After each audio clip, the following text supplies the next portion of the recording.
Have you ever wondered how much your surroundings influence your behavior? It's an intriguing question, isn't it?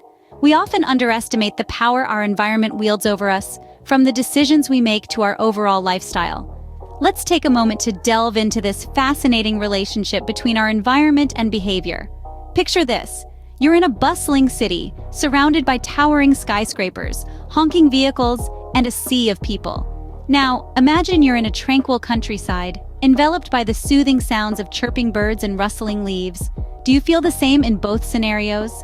Most likely the answer is no. That's because our surroundings play a pivotal role in shaping our behaviors and feelings. This brings us to a unique field of study known as environmental psychology. It's a discipline that investigates the interplay between humans and their surroundings, be it natural, built, or social environments. Environmental psychologists seek to understand how different environments affect us, and how we, in turn, affect these environments. For instance, a cluttered room might make us feel anxious, while a clean, organized space could promote feelings of calm and focus. But it's not just about our immediate physical surroundings. The concept of environment extends to our social and cultural contexts as well. Our family, friends, societal norms, and cultural values all constitute our environment and subtly shape our behaviors and attitudes. Consider this. If you grew up in a household where reading books was a common pastime, you're likely to develop a love for reading. On the other hand, if you're part of a society that values competitiveness, you may find yourself striving to outdo others, even unconsciously. Thus, our environment is an active participant in our lives, continually influencing and being influenced by us. It's a dynamic relationship that molds our perceptions, attitudes, and actions. So the next time you find yourself behaving in a certain way or making a specific decision, take a moment to consider the role your environment might be playing. The environment isn't just a passive backdrop, but influences our behavior in significant ways. Consider the broken windows theory, a classic example in environmental psychology. This intriguing theory proposes an interesting link between our environment and our behavior.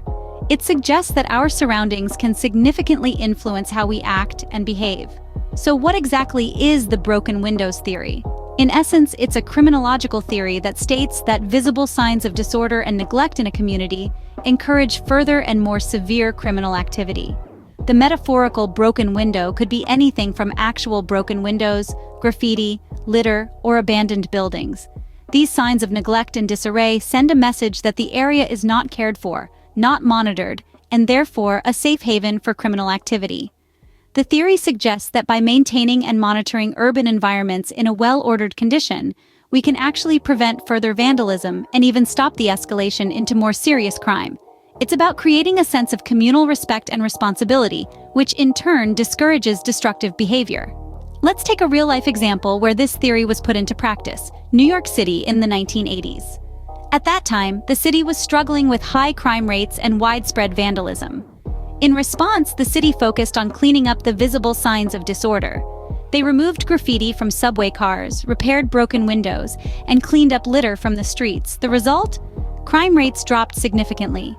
This dramatic change was in large part attributed to the application of the broken windows theory.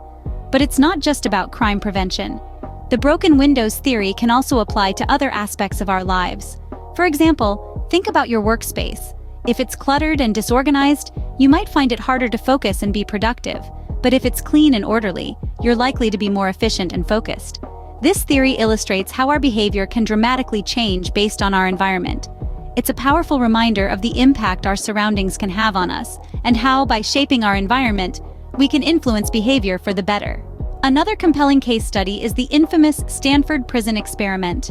This experiment, conducted by psychologist Philip Zimbardo in the early 70s, illustrated just how profoundly environment can shape human behavior.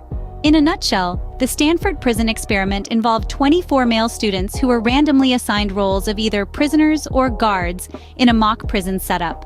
The experiment was initially intended to last for 2 weeks, but it had to be cut short after just 6 days due to the extreme emotional distress experienced by the participants.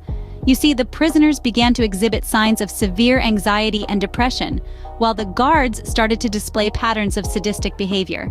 It was as if they had fully embodied their roles, forgetting that they were merely playing parts in an experiment. The prison environment had seemingly transformed these ordinary students into distressed prisoners and tyrannical guards. But why did this happen? Well, according to Zimbardo, it was the power of the situation that brought about these changes. The prison-like environment, complete with uniforms, rules, and punishments, created a context that allowed the participants to effortlessly slip into their roles. They weren't just playing parts, they began living them.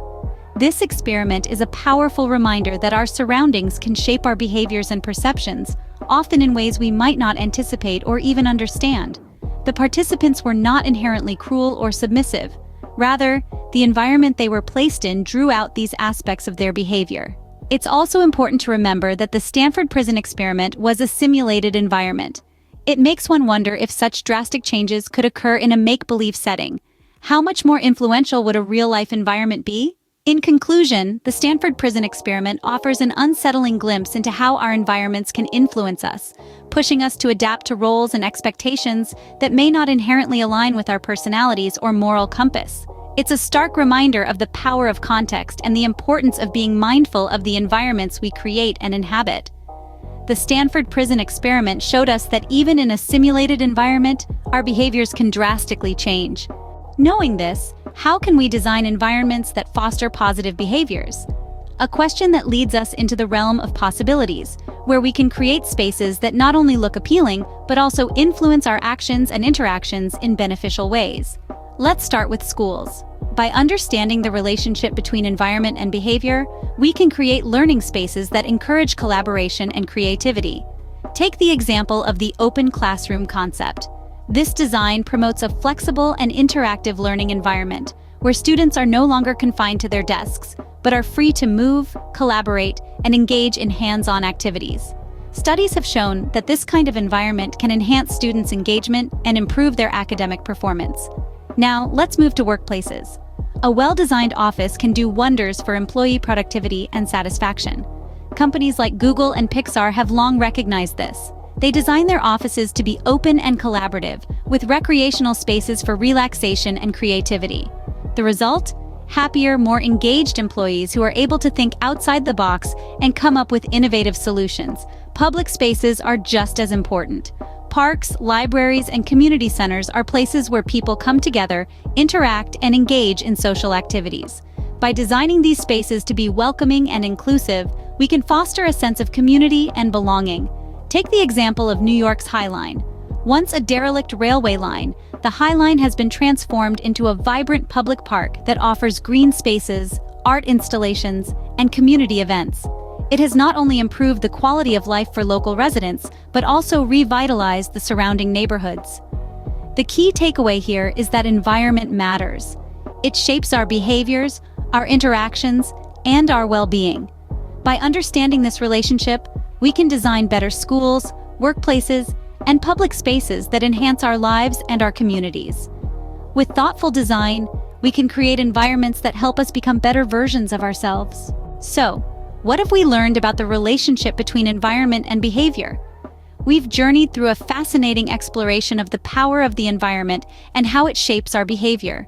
We began by understanding the profound influence environment has on us. It's like an invisible hand, constantly guiding our actions, decisions, and responses. We then dove into the broken windows theory, a theory that underscores the impact of physical surroundings on human behavior. This theory posits that one sign of neglect, like a single unrepaired broken window, can encourage disorderly behavior and even crime. It's a stark reminder of how our surroundings can dictate our actions, nudging us toward either order or chaos. Next, we delved into the infamous Stanford prison experiment. Here, we saw the extreme lengths to which an environment can mold behavior. Ordinary college students, once placed in a simulated prison environment, adopted the roles of brutal guards and submissive prisoners. It was a chilling demonstration of how quickly and drastically an environment can alter our behavior, even overriding our sense of self and morality. Following this, we explored the concept of designing better environments. By understanding the strong influence environment has on behavior, we can manipulate it to promote positive behaviors and discourage negative ones. From the layout of a grocery store that encourages healthy eating to a classroom setup that fosters collaborative learning, we have the power to shape our behaviors by shaping our environments. In conclusion, environment matters. It's not just a backdrop to our lives, but a powerful force that shapes our behaviors, actions, and decisions. The case studies we discussed today underline this fact. They help us understand that our environment can be a tool, a catalyst for change, and a mirror reflecting our behavior. So the next time you find yourself acting a certain way, take a moment to consider how your environment might be influencing you. Because recognizing the power of environment is the first step towards harnessing it for our benefit. If you like our video, then subscribe our channel for more informative videos like this.